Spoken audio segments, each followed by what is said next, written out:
Holidays-nale, adu namma GT Holidays da. GT Holidays, South India's #1 travel brand. You know you are special when you're with GT Holidays. தெரிக்கவிடும் காரம் நிறம் சுவையை தருகிறது. ஆச்சி மிளகாய் தூள் தெரிக்கவிடும் காரம் நிறம் சுவை. திமுகவை எதிர்க்கக்கூடிய எல்லா கட்சிகளும் இந்த கூட்டணிக்குள்ள வரணுங்கிறாங்க. இன்னைக்கு வரைக்கும் ஒரு பெரிய கூட்டணியை அதிமுகவாலேயோ பாஜகவாலேயோ உருவாக்க முடியல. இந்த கூட்டணி உருவாவதில் என்ன சார் சிக்கல் இருக்கு? திமுகவை வீழ்த்த வேண்டும் என்று விரும்புபவர்கள் எங்களோடு இணையுங்கள் இணையுங்கள் இணையுங்கள் என்று திரும்ப திரும்ப இவர் அழைப்பு விடுவது எதை காட்டுகிறது? அவர் தலைமையில் இன்றைக்கு இருக்கிற அதிமுகவால் திமுகவை வீழ்த்த இயலவில்லை என்பதை எடப்பாடி பழனிசாமி பகிரங்கமாக ஒத்துக்கொள்கிறார். திரு விஜய் அவர்களுக்கு திரும்ப திரும்ப இவர் அழைப்பு விடுப்பது எப்படி இருக்குன்னா, கலைஞர் கருணாநிதி அவர்கள் 2011 விஜயகாந்துக்காக ஏங்கினார். தனித்து நின்று திமுகவால் அதிமுகவை வெற்றி கொள்ள முடியாது, விஜயகாந்த் இணைந்தால் மட்டுமே வெற்றி கொள்ள முடியும் என்பதை கலைஞர் கருணாநிதி அவர்கள் ஒத்துக்கொண்டார். எதிர்க்கட்சி தலைவர் அந்தஸ்து கூட திமுகவுக்கு கிடைக்கல. அதே தவறை இன்றைக்கு திரு எடப்பாடி பழனிசாமி செய்து கொண்டிருக்கிறார். நேரடியாகவோ மறைமுகமாகவோ மதவாத சக்திகள் ஆள்வதை தமிழக மக்கள் விரும்ப மாட்டார்கள். ஆனால் எடப்பாடி பழனிசாமி அமித்ஷாவிடத்தில் ஒத்துக்கொண்டு வந்துவிட்டார். கூட்டணி ஆட்சிங்கிற எடப்பாடி ஒத்துக்கிட்டார், ஏற்றுக்கொண்டார். 120 சீட்டுகள் மேல அதிமுக பெற்றாலும் பாஜக அமைச்சரவையில் அங்கம் வகிப்பார்கள். அவர் அறிவிச்சார்ல கூட்டணி ஆட்சின்னு, பாஜக அமைச்சர்கள் பங்கெடுப்பாங்கன்னு. இப்போ எடப்பாடி பழனிசாமி தஞ்சாவூர், மன்னார்குடி, நாகப்பட்டினத்தில் கூவுறாரு. அமித்ஷா ஏதாவது கண்டுக்கிட்டாரா என்ன? அதுக்கு ஏதாவது பதில் சொன்னாரா என்ன? அவங்க கிள்ளுக்கறியா நினைக்கிறாங்க, புல்லு பூண்டா நினைக்கிறாங்க, பூச்சி புழுவாத்தான் நினைக்கிறாங்க. அரசியல்ல என்ன வேண்டுமானாலும் நடக்கலாம் இல்லையா சார்? உங்களுக்கு கடைசியில கால வாரிட்டு எடப்பாடி பழனிசாமி வெளியில ஓடியாந்துருவார் அப்படிங்கிறீங்களா? நிச்சயமா சார், வருவதற்கும் வாய்ப்பு இருக்கு இல்ல. விஜயோ சீமானோ யாரோ வந்தா அது ஒரு பலமான கூட்டணியா அமைய வாய்ப்பு இருக்குல்ல சார்? எந்த ஒரு சூழ்நிலையிலும் பாஜகவை விட்டு இவர் வெளியேற முடியாத வகையில் இவர் பாஜகவின் வலைக்குள் வீழ்ந்து விட்டார். இப்ப வரைக்கும் பாஜக தேசிய தலைமை நம்ம எப்பனாலும் இந்த கூட்டணியை முடிச்சுட்டு போவாருங்கிற ஒரு மைண்ட் செட்ல அவங்களும் இருக்காங்களா? நம்மளே இப்ப வரைக்கும் எடப்பாடியே பாஜக நிச்சயமாக அவங்க ஒரு கண்காணிப்பு வளையத்துக்குள்ள வச்சிருக்காங்க. அதற்கு ஒரு பேக்கப் ஆப்ஷனா ஒரு பக்கம் சாஃப்ட் டோன்ல நயினார், இன்னொரு பக்கம் அண்ணாமலை. அப்ப ஹாட் அண்ட் கோல்ட் இறங்கி அடிக்கிறதுக்கு அண்ணாமலை, ஆமா, குளிர்விப்பதற்கு மகிழ்விப்பதற்கு நயினார் நாகேந்திரன், சூடான களத்துக்கு அண்ணாமலை. ஆதனையர்களுக்கு அன்பு வணக்கம். இன்று நம்மோடு எம்ஜிஆர் பற்றாளர் அதிமுகவுடைய முன்னாள் எம்பி திருமிகு KC பழனிசாமி வந்துள்ளார். வணக்கம் சார், நல்லா இருக்கீங்களா சார்? நல்லா சார், குறிப்பாக எடப்பாடி தினமும் தமிழ்நாட்டுடைய மிக முக்கியமான செய்தித்தாள்களுக்கும் பிரபல ஊடகங்களுக்கும் பேட்டி கொடுத்துட்டு இருக்காரு. அதில் எல்லாருமே கேள்வி கேட்குறாங்க. குறிப்பாக விஜய் உங்கள் கூட்டணிக்கு வருவாரா, சீமான் உங்கள் கூட்டணிக்கு வருவாரா அப்படிங்கிற கேள்வியெல்லாம் கேட்குறாங்க. திமுகவை எதிர்ப்பவர்கள் யாராக இருந்தாலும் எங்கள் கூட்டணிக்கு வரலாம்னு எடப்பாடி ஓப்பனாக அழைப்பு கொடுத்திருந்தார். நேற்றைக்கு சீமானும் சரி விஜயும் சரி திட்டவட்டமாக நாங்கள் அதிமுக கூட்டணிக்குள்ளார சேர மாட்டோம்னு சொல்லியிருக்காரு. NDA கூட்டணி உருவாயிடுச்சு, அதாவது அதிமுக பாஜக கூட்டணி உருவாயிடுச்சு. அந்த கூட்டணிக்குள்ள ஒரு பலம் சேர்க்கும் விதமாக எந்த ஒரு பெரிய கட்சிகளும் சேரவே இல்லை. குறிப்பாக திமுகவை எதிர்க்கக்கூடிய எல்லா கட்சிகளும் இந்த கூட்டணிக்குள்ள வரணுங்கிறாங்க. இன்னைக்கு வரைக்கும் ஒரு பெரிய கூட்டணியை அதிமுகவாலேயோ பாஜகவாலேயோ உருவாக்க முடியல. இந்த கூட்டணி உருவாவதில் என்ன சார் சிக்கல் இருக்கு? ஏன் எடப்பாடி அழைப்பை எல்லாரும் நிராகரிக்கிறாங்க? இதுக்கு பின்னாடி என்ன நடந்துகிட்டு இருக்கு? 2 இடத்துல திரு எடப்பாடி பழனிசாமி தவறு செய்கிறார். என்ன தவறு சார்? ஒன்று, கூட்டணி கட்சிகளை, கூட்டணிக்கு கட்சிகளை கூவி கூவி அழைக்கிறார். ஆனால் தமிழ்நாட்டு மக்களும் அதிமுக தொண்டர்களும் எதிர்பார்ப்பது அம்மா காலத்தை போல வலிமையான ஒன்றுபட்ட அதிமுகவை. சரி, அதை அவர் அழைக்க மறுக்கிறார் அல்லது இணைய விரும்புபவர்களை ஏற்க மறுக்கிறார். இது ஒரு தவறு செய்கிறார். இரண்டாவது, திமுகவை வீழ்த்துவதற்கு ஒற்றை நோக்கத்தோடு செயல்படுபவர்கள் வாக்குகள் பிரியக்கூடாது என்பதற்காக எங்களோடு இணையுங்கள் என்று சொல்கிறார்.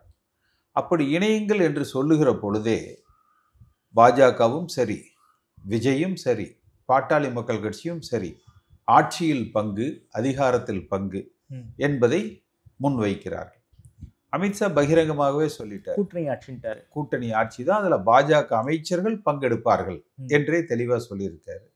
விஜயும் இதற்கு முன்பு கூட ஒரு அதிகாரப்பூர்வமற்ற முறையில பேச்சுவார்த்தைகள் நடந்த பொழுதும் விஜய்க்கு துணை முதலமைச்சர் பதவி, ஆட்சியில் பங்கு, அதிகாரத்தில் பங்கு என்பதாகத்தான் வந்தது. ஏன்னா அந்த நோக்கம் நேரேஷன் செட் பண்றாரு இல்லையா, அதுலயே திமுகவை வீழ்த்துவதற்கு என்கிற பொழுது அப்ப எடப்பாடி பழனிசாமி பகிரங்கமாக ஒத்துக்கொள்கிறார்.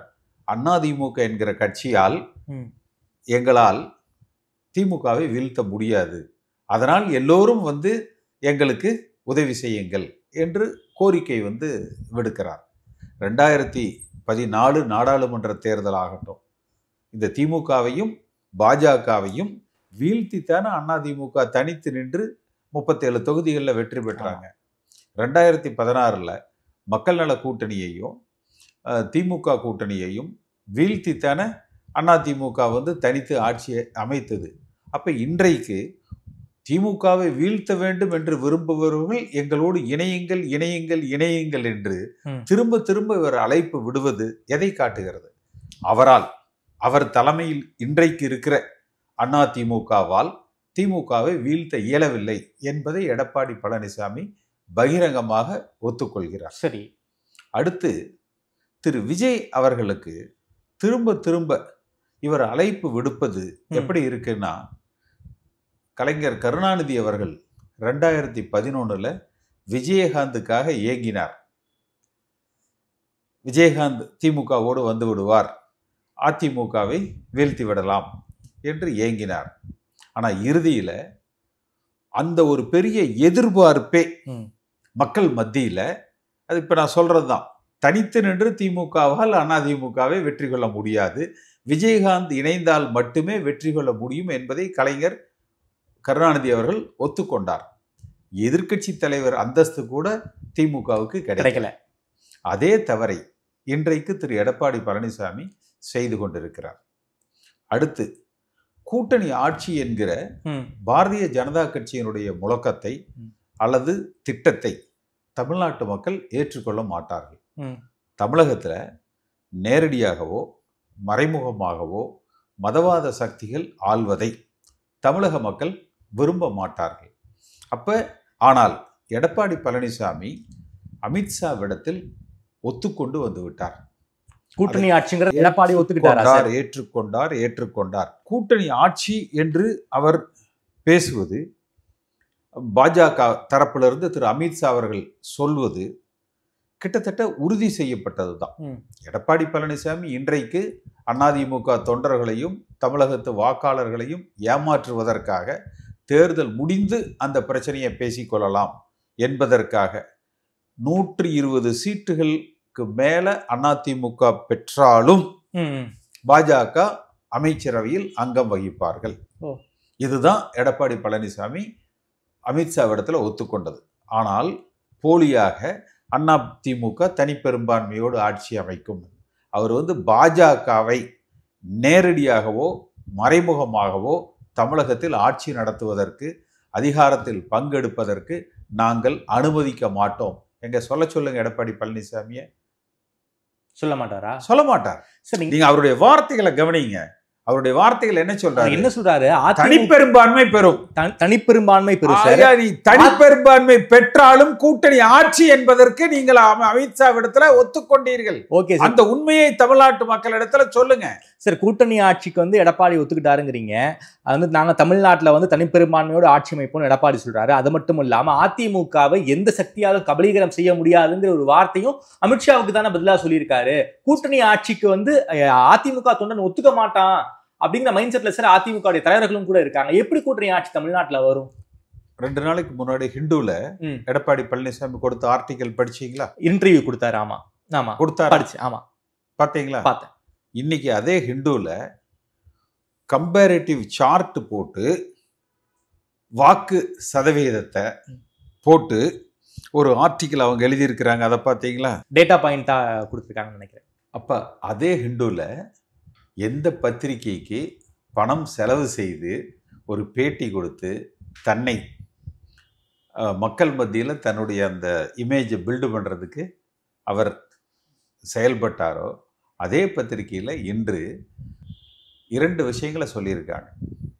தங்களது நலனுக்காக இந்த கூட்டணியை அமைத்திருக்கிறார்கள், இது தவிர்க்கப்பட்டிருக்கணும். 2016 தேர்தல் முடிவுகள், 2019 தேர்தல் முடிவுகள், 2024 தேர்தல் முடிவுகள், இந்த 3ஐயும் ஒப்பிட்டு அதிமுக கணிசமான வாக்கு வங்கியை இழந்திருக்கிறது.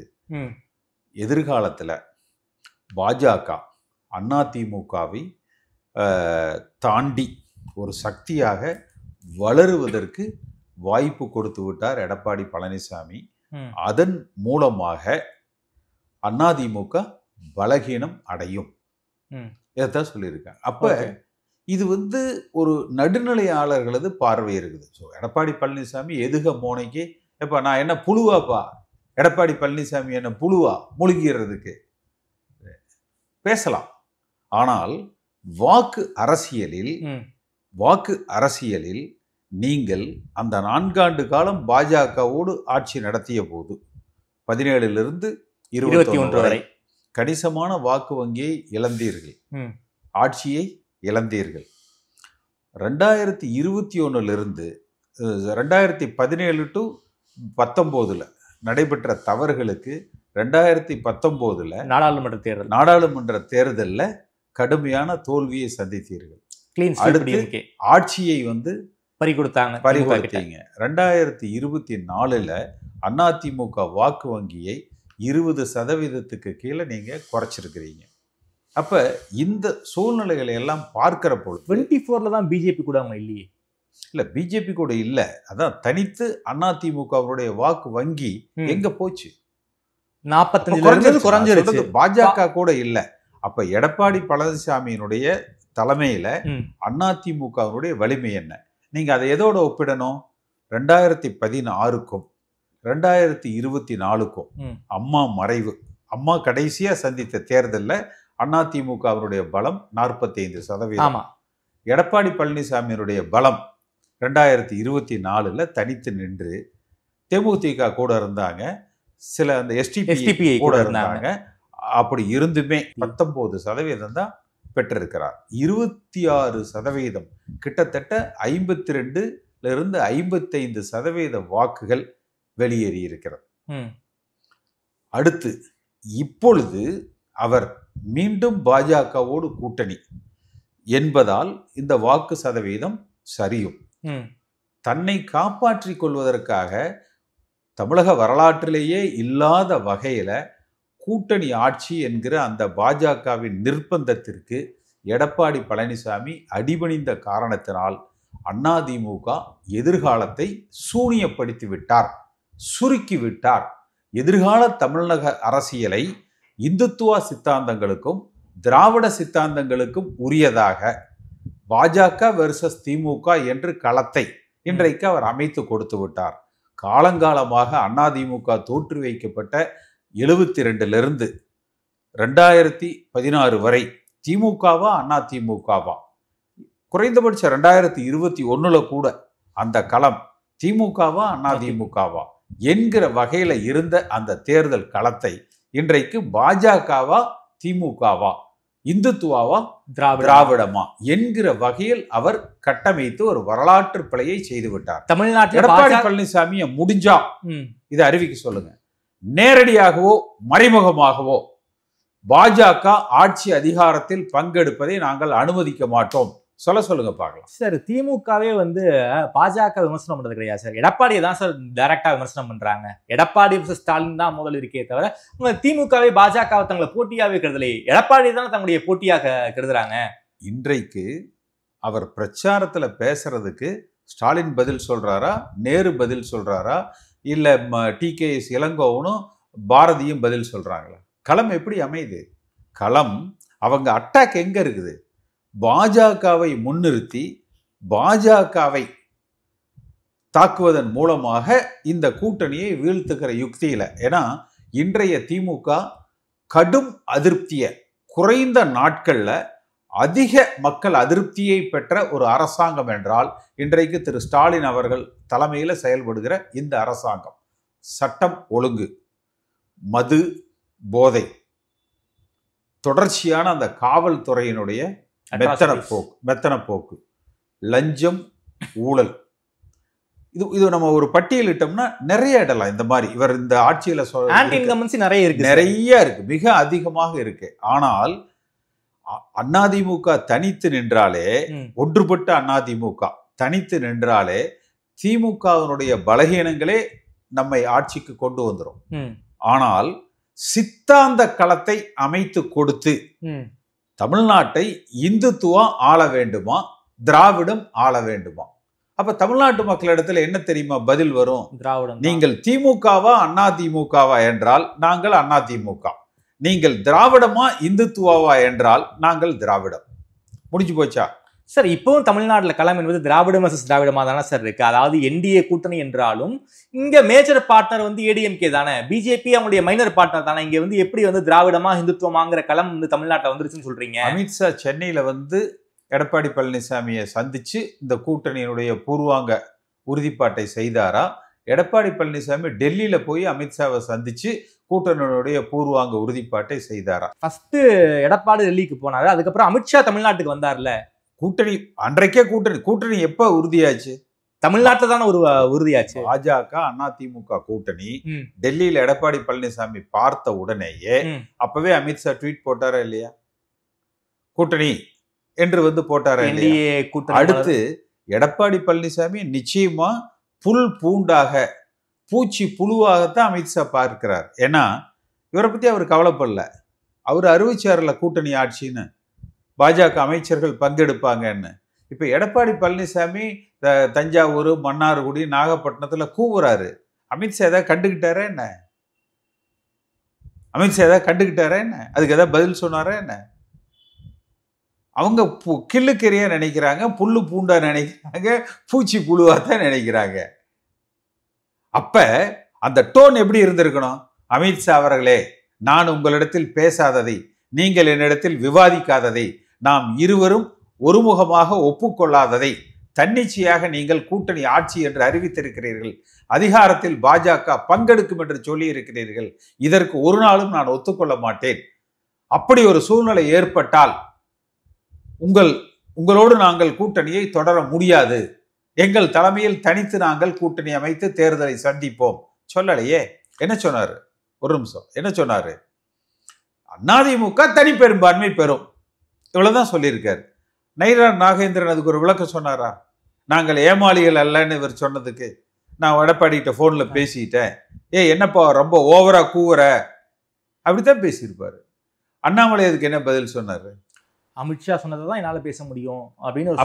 அப்ப அந்த சூழ்நிலைகள், சூழ்நிலைகள், புற சூழ்நிலைகள், இதையெல்லாம் பார்க்கிற பொழுது தன்னையும் தன்னுடைய சகாக்கள், தன்னோடு பயணிக்கிற முன்னாள் அமைச்சர்கள், அவர்களது சொத்துக்கள், உறவினர்கள், சம்பந்தி, மகன், இவர்களை காப்பாற்றுவதற்கு அதிமுக என்கிற மாபெரும் இயக்கத்தை பயன்படுத்தி அழிக்கிற செயலை முன்னெடுத்து விட்டார் திரு எடப்பாடி பழனிசாமி அவர்கள். இதற்கு அரசியல் துறவரம் பூண்டுகிறேன், நான் அரசியலே இல்லை, என் மீது வழக்குகள்லாம் இல்லாமல் என்னை விட்டுருங்க என்று ஒதுங்கி இருந்தாலாவது 50 ஆண்டு காலம் பல பேர் உயிர் தியாகம் செய்து உருவாக்கிய இந்த இயக்கம் இன்றைக்கு ஒரு வலிமையோடு தேர்தலை குற்ற வழக்கு அற்றவர்களால், வலிமையாக இந்த இயக்கம் சிந்தனைவாதிகளால், திராவிட சித்தாந்தத்தில் எம்ஜிஆர் வழியில், ஜெயலலிதா வழியில் இந்த இயக்கம் வழிநடத்தப்படும். இப்படிதான் 24 எலெக்ஷன் நாடாளுமன்ற தேர்தலில்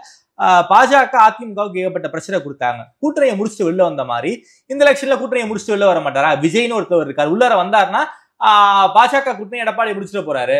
மழை பெய்கிற பொழுது உப்பு விற்பாரு, காத்தடிக்கிற பொழுது தவிடு விற்பாரு. இதுதான் எடப்பாடி பழனிசாமி. பாராளுமன்ற தேர்தலில் நீங்க சேர்ந்திருந்தீங்கன்னா, பாராளுமன்ற தேர்தல் யாரு, மத்தியில யார் ஆள வேண்டும் என்பதை முடிவு செய்யலாம். இவர் ஒன்றும் ஜெயலலிதா அம்மா இல்லை, குறைஞ்சபட்சம் கூட்டணி ஆட்சியில ஒரு அங்கம் வகித்து விடுவார். அதனால எடப்பாடி பழனிசாமிக்கு ஒரு துணை பிரதமர் ஆவதற்கு வாக்களிப்போன்னு யாரும் வாக்களிக்க மாட்டாங்க. அப்ப நிச்சயமா மத்தியில காங்கிரஸை பொறுத்த வரைக்கும் அவர்கள் திமுகவோடு இந்தியா கூட்டணி என்று அணி சேர்ந்து விட்டார்கள். அன்றைக்கு பாஜகவோட சேர்ந்திருந்தா ஒரு 20 தொகுதி வென்றிருக்கலாம், அது நாடாளுமன்றத்துக்கு. அன்றைக்கு கூட்டணியை முறித்து கொண்டு வெளியே வந்தார். இன்றைக்கு பாஜகவோடு இருப்பது தமிழ்நாடு சட்டமன்றம் என்று வருகிற பொழுது அது திமுகவா அதிமுகவா என்கிற கேள்வி. இந்த இடத்துல பாஜகவை முன்னிறுத்தி கூட்டணி ஆட்சி, கூட்டணி அமைச்சரவை என்பதை அமித்ஷா மூலமாக அறிவித்தது அதிமுகவுக்கு பலமா பலகீனமா? அதிமுகவுக்கு பலவீனம் தான். ஆனாலும் இன்னும் தேர்தலுக்கு அரசியல்ல என்ன வேண்டுமானாலும் நடக்கலாம் இல்லையா சார்? உங்களுக்கு கடைசியில கடைசியில காலவாரிட்டு எடப்பாடி பழனிசாமி வெளியில ஓடியாந்துருவார் அப்படிங்கிறீங்களா? நிச்சயமா சார், வருவதற்கும் வாய்ப்பு இருக்கு இல்ல. விஜயோ சீமானோ யாரோ வந்தா அது ஒரு பலமான கூட்டணியா அமைய வாய்ப்பு இருக்குல்ல சார்? கட்டுண்டு விட்டார் அந்த எல்லை. எந்த ஒரு சூழ்நிலையிலும் பாஜகவை விட்டு இவர் வெளியேற முடியாத வகையில் இவர் பாஜகவின் வலைக்குள் வீழ்ந்து விட்டார். அப்படி முடியும்னா இதே கூட்டணியில அப்பே டேர்ம்ஸ் பேசியிருக்கலாம்ல. கூட்டணி ஆட்சி, கூட்டணி அமைச்சரவைங்கிறத அறுதிட்டு சொல்கிறேன், எடப்பாடி பழனிசாமியோடு பேசாமல் ஒத்துக்கொள்ளாமல் அமித்ஷா அறிவித்திருக்க மாட்டார். அப்ப குறைஞ்சபட்சம் இதை பாருங்க, அதிமுக தான் தனிச்சு ஆட்சி அமைக்கும். உங்களுக்கு ஒரு 20-25 சீட்டு தான் வேணா. அடுத்து வருகிற நாடாளுமன்ற தேர்தலில் உங்களுக்கு கொஞ்சம் அதிக சீட்டுகளை கூட நாங்கள் கொடுக்குறோம். ஏன்னா அது நாடாளுமன்றம். இதை பொறுத்த வரைக்கும் நீங்க எங்களுக்கு துணையாக இருங்க. அடுத்த நாடாளுமன்ற தேர்தலில் நாங்க உங்களுக்கு துணையாக இருக்கிறோம்னு கட் அண்ட் ரைட்டா பேசி முடிச்சிருக்கலாம்ல. ஏன் முடியல? சரி, நேரடியாக சரியாக அதை பேசி அந்த கூட்டணியை இறுதி செய்திருக்கலாம்ல. இது எப்படி முதல்ல நம்புவாங்க? நீங்க எஸ்டிபிஐ மாநாட்டில் என்ன பேசுறீங்க? 2026லயும் கூட்டணி கிடையாது, 29லயும் கூட்டணி கிடையாது, 31லயும் கூட்டணி கிடையாதுன்னு சொன்னாங்க. வந்துட்டு நீங்க கூட்டணி வச்சீங்கன்னா அந்த சிறுபான்மையினர் இனி உங்களை நம்புவாங்களா? சிறுபான்மையினர் மட்டுமில்ல, தமிழ்நாட்டு மக்கள் உங்களை நம்புவாங்களா? முதல்லயே சசிகலாவை காலவாரினவர் எடப்பாடி பழனிசாமி என்று ஒரு வரலாறு உண்டு இவருக்கு. அதாவது நம்பகத்தன்மை அற்றவர் என்பது உண்டு. இப்பவும் எடப்பாடியை பாஜக தலைமை நம்பலையா சார்? நிச்சயமா நம்பல. அதனாலதான் இந்த கடந்த ஒரு வாரமா பாத்தீங்கன்னா அண்ணாமலையை களத்துல இறக்கி விட்டுருக்காங்க அமித்ஷா.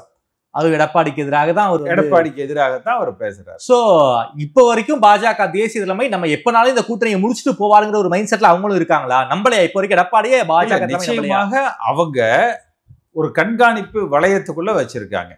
ஓகே, அதற்கு ஒரு பேக்கப் ஆப்ஷனா ஒரு பக்கம் சாஃப்ட் டோன்ல நயினார் நாகேந்திரன், இன்னொரு பக்கம் பேக்கப் ஆப்ஷனா அண்ணாமலை. அப்ப ஹாட் அண்ட் கோல்டு இறங்கி அடிக்கிறதுக்கு அண்ணாமலை. ஆமா, ஹாட் அண்ட் கோல்டு ரெண்டுமே. ஓகே, குளிர்விப்பதற்கு மகிழ்விப்பதற்கு நயினார் நாகேந்திரன், சூடான களத்துக்கு அண்ணாமலை. ஓகே, அதாவது பாஜக கூட்டணியை விட்டு எடப்பாடியால வெளியே வர முடியாதுன்னு சொல்ல வரீங்க. தமிழ்நாட்டை பொறுத்த வரைக்கும் திமுக ஆன்டி பிஜேபி ஸ்டாண்ட ஒரு பெரிய லெவலில் எடுக்கிறாங்க. ஹைகோர்ட்ல, சுப்ரீம் கோர்ட்ல போய் ஆர்டர் வாங்குறாங்க. ஒரு பாஜகவுக்கு இல்லாத நெருக்கடியை திமுக தமிழ்நாட்டில் பண்ணிக்கிட்டு இருக்காங்க. ஒரு திமுக தமிழ்நாட்டில் ஆட்சியில் இருப்பதன் காரணமாக தான் எல்லா மாநில எதிர்கட்சி ஆளுகின்ற மாநிலங்கள் இருக்க எல்லா முதல்வரும் தமிழ்நாட்டுக்கு ஸ்டாலினுக்கு ஒரு மரியாதை கொடுக்குறாங்க. ஸோ தமிழ்நாட்டில் திமுக வீட்டுக்கு அனுப்பணும்னா அதிமுக வச்சுதான் இவங்களால பண்ண முடியும். சோ ஒரு மிகப்பெரிய த்ரெட்டா இருக்கிற திமுக வீட்டுக்கு அனுப்புனா அதிமுக அருமையான பாயிண்ட் சொன்னீங்க. அதிமுக நமக்கு தேவை. ஏன் அதிமுக டிஸ்டர்ப் பண்ணிக்கிட்டே இருக்காங்க? உங்களுக்கு தெரிஞ்சது எடப்பாடிக்கு தெரியல பாருங்களேன். இதையெல்லாம் சொல்லி அமித்ஷாவை இதை பாருங்க. இப்ப சமீபத்துல அந்த உச்ச நீதிமன்றத்துல கவர்னர், குடியரசுத் தலைவர் கால நிர்ணயம் இதெல்லாம் திமுக போட்ட பெட்டிஷன்ல ஆர்டர் வாங்க. ஆமா, அகில இந்திய அளவுல பாஜகவுக்கு நெருக்கடி கொடுத்திருக்கிறாங்க. இப்ப துணை ஜனாதிபதி ராஜினாமா கூட அந்த நீதிமன்றம் தொடர்பான சில விஷயங்கள் என்கிற அளவுல தான் இருக்கு. அப்ப இப்படி ஒரு சூழ்நிலையில் இருக்கிற பொழுது உங்களுக்கு தெரிஞ்ச விஷயம் கூட எடப்பாடிக்கு தெரியல. அப்ப இதையெல்லாம் அமித்ஷாட்ட சொல்லி அதனால விட்டுருங்க, உங்களுக்கு ஆட்சி அதிகாரத்துல பங்கெல்லாம் வேண்டாம், நாங்க களத்துல திமுகவை இந்த முறை தோக்கடிச்சு ஆட்சியை விட்டு வீழ்த்திடுறோம், அதுக்கு எங்களுக்கு இந்த விஷயங்களை மட்டும் செய்யுங்க, எங்களுக்கு துணை நில்லுங்க போதும் என்று பேசி முடிச்சிருக்கணும்ல. நீங்க ஏன் அந்த பாஜகவுக்கு அப்பர் ஹேண்ட் எடுக்கிற மாதிரி களமே என்டிஏ கூட்டணின்னு ஏன் சொல்றீங்க? இந்த என்டிஏ ஒண்ணும் கிடையாதுங்க. அதிமுக கூட்டணி தனிச்சு நாங்க தான் ஆட்சி அமைப்போம். உங்களுக்கு போன தடவை 20 சீட்டு கொடுத்தோம், இன்னொரு 4 சீட்டு தர்றோம், 25 சீட்டு வச்சுக்கங்க. பார்லிமெண்ட்ல முதல்ல 5 சீட்டு கொடுத்தோம், 10 சீட்டு வச்சுக்கங்க. உங்களுக்கு அங்க நாங்க துணை நிற்போம். அப்படி பேசிட்டு போயிருக்கலாம்ல சார். அதாவது நான் ஓப்பனா உடச்சு கேட்கிறேன் சார். மகாபாரதத்துல திருதராஷ்டிர ஆலிங்கம்னு சொல்லுவாங்க. அதாவது திருதராஷ்டிரன் யாராவது கட்டி பிடிச்சாருன்னா வந்து காணாம போயிடுவாங்க. சோ அதே மாதிரியான ஒரு அரவணைத்து அழிப்பது. சோ அதே அரவணைத்து அழிக்கும் போக்கதான் வந்து இப்போ வந்து பாஜக வந்து அதிமுக பண்ணிக்கிட்டு இருக்காங்களா? இல்ல, இதுல அவ்வளவு சிரமத்தை கூட அமித்ஷாவுக்கு வைக்கல. திருதராஷ்டிரன் ஆலிங்கனத்துல அவர் ரொம்ப பிடிச்சு போட்டு கசக்கி புளிஞ்சு செய்வாரு. இவர் அமித்ஷா வந்து ஆற தழுவி அணைப்பதற்கு முன்னாலேயே இவர்கள் அடிபணிந்து விட்டார்கள். சோ அப்படின்னா மீண்டும் திமுக ஆட்சி தான் சொல்ல வரீங்களா தமிழ்நாட்டுல? நான் அப்படி சொல்லல, இன்னும் காலம் கடந்துடல. சரி, அப்ப திருப்பி நம்ம பேட்டியினுடைய துவக்கத்துல ஒன்றிணைந்த அதிமுகங்கிறீங்க. முதல்ல ஒன்றிணைந்த கூவி கூவி மற்றவர்களை அழைப்பதை விட அதிமுக தொண்டர்களை நம்புங்க. நீங்க அமித்ஷாவை நம்புறதை விட, விஜய நம்புறதை விட, சீமான நம்புறதை விட அதிமுகவை நம்புங்க. எம்ஜிஆரை நம்புங்க, ஜெயலலிதா அம்மாவை நம்புங்க, ரெட்டலை சின்னத்தை நம்புங்க. என்ன கருத்து மாறுபாடுகள் ஆச்சரியங்கள் இருந்தாலும் பரவாயில்ல, அதிமுக ஒன்றிணைக்கப்பட வேண்டும் என்பதை முன்னெடுங்கள். விட்டு கொடுத்து போங்க, நீங்கள் போற்றப்படுவீர்கள். அப்படி ஒரு அதிமுக வலிமையாக கட்டமைத்தாலே மற்றவர்கள் எந்த பேரமும் இல்லாமல், பெரிய அளவுல நிர்பந்தம் கொடுக்காமல் கூட்டணிக்கு, அதிமுக கூட்டணிக்கு வருவார்கள். பாஜக இல்லாத கூட்டணியை நாம் கட்டமைக்கலாம்.